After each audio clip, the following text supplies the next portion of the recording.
کیا کوئی بیٹا اپنے باپ کی یہ درگت بناتا ہے؟ کیا کوئی بیٹا اپنے بوڑھے باپ کو اتنا ذلیل اور رسوا کرتا ہے؟ میرے تبصرے پر وہ کہنے لگا، السلام علیکم، الحمدللہ رب العالمین، والصلاة والسلام علی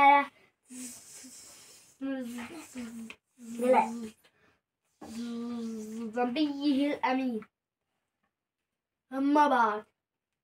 آج ہم جو کہانی لے کر حاضر ہوئے ہیں اس کا موضوع ہے سب سے زیادہ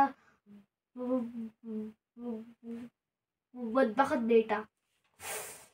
کیا کہانی ہوئی؟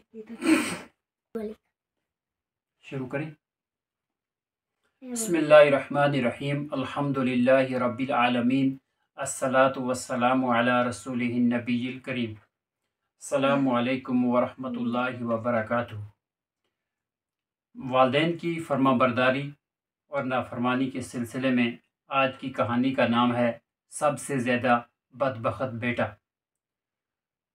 کہانی شروع کرنے سے پہلے گزارش ہے کہ اگر آپ نے ابھی تک ہمارا چینل سبسکرائب نہیں کیا ہے تو چینل کو سبسکرائب کر دیں۔ تاریخی اسلام میں اسمعی نام کے ایک ادیب گزرے ہیں۔ عربی ادب پر انہیں کمال کی مہارت تھی، بلکہ اس دور میں جب کہ لغوی، صرفی اور نحوی قواعد کا اتنا رواج نہیں تھا۔ یہ اپنے فن کے امام سمجھے جاتے تھے، حتیٰ کہ امام شافعی رحمۃ اللہ علیہ ان کے بارے میں فرمایا کرتے تھے کہ عربوں کی تعبیریں اسمعی سے بہتر کوئی نہیں کر سکتا۔ امام ذبیحی نے انہیں امام، علامہ، حافظ اور عربی زبان و ادب کے لیے حجت جیسے القاب سے نوازا ہے۔ ابن خلقان ان کی سیرت کے باب میں فرماتے ہیں کہ اسمعی لغت اور نحو کے امام تھے۔ انہوں نے نادر واقعات کے ذریعے تاریخ میں ایک نئے باب کا اضافہ کیا۔ ان کی وفات 16 یا 17 ہجری میں 88 سال کی عمر میں ہوئی۔ ذیل میں جو واقعہ بیان کیا جا رہا ہے اس کے راوی بھی اسمعی رحمۃ اللہ علیہ ہیں۔ وہ بیان کرتے ہیں، مجھ سے ایک عرابی یعنی بدو نے بیان کیا، اس کا کہنا ہے کہ میں نے ایک مرتبہ یہ تہیہ کر لیا کہ اس روئے زمین پر چل پھر کر دیکھوں اور پتہ لگاؤں گا کہ اس دنیا میں سب سے زیادہ بدبخت اور نافرمان آدمی کون ہے۔ چنانچہ میں گھر سے اسی تلاش میں نکلا۔ میں نگر نگر، بستی بستی اور کریا کریا گھوم رہا تھا، لوگوں سے اس سلسلے میں معلومات بھی حاصل کر رہا تھا۔ اسی دوران میری رسائی اس بوڑھے شخص تک ہو گئی جس کی گردن میں رسی بندھی ہوئی تھی اور وہ ڈول میں پانی بھر بھر کر اونٹ کو پانی پلا رہا تھا۔ اس کے پیچھے ایک جوان تھا جو اس کی گردن میں بندھی ہوئی رسی کو پکڑے ہوئے تھا اور اوپر سے اس کی پیٹھ پر کوڑا بھی برسا رہا تھا۔ میں نے کہا، اے جوان، تو بھی کس قدر بے درد انسان ہے، کیا تجھے اس بوڑھے کے بارے میں اللہ تعالیٰ کا خوف نہیں ہے؟ کیا اس بوڑھے کی تکلیف کے لیے یہی کافی نہیں ہے کہ اس کی گردن میں رسی پڑی ہوئی ہے اور یہ اس عمر میں تیرے اونٹوں کو پانی پلا رہا ہے؟ پھر اس کی پیٹھ پر کوڑا برسانا، یہ تو ظلم کی انتہا ہے۔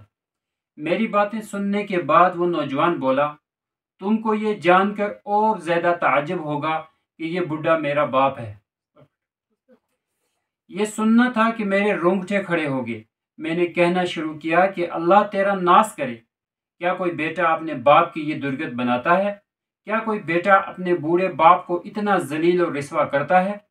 میرے تبصرے پر وہ کہنے لگا، چپ رہو، اس سلسلے میں اپنی زبان بند ہی رکھو تو بہتر ہے۔ یہ سلوک میں ہی اس کے ساتھ نہیں کر رہا، بلکہ مجھ سے پہلے یہ بھی اپنے باپ کے ساتھ ایسا ہی سلوک کرتا رہا ہے۔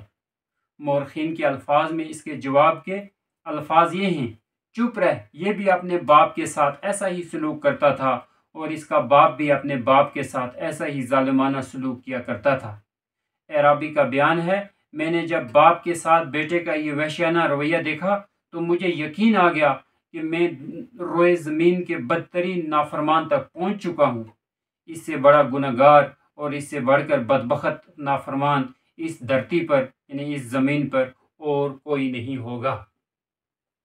اللہ تعالیٰ ہمیں اپنے والدین کے ساتھ حسن سلوک اور ان کی فرما برداری کرنے کی توفیق عطا فرمائے۔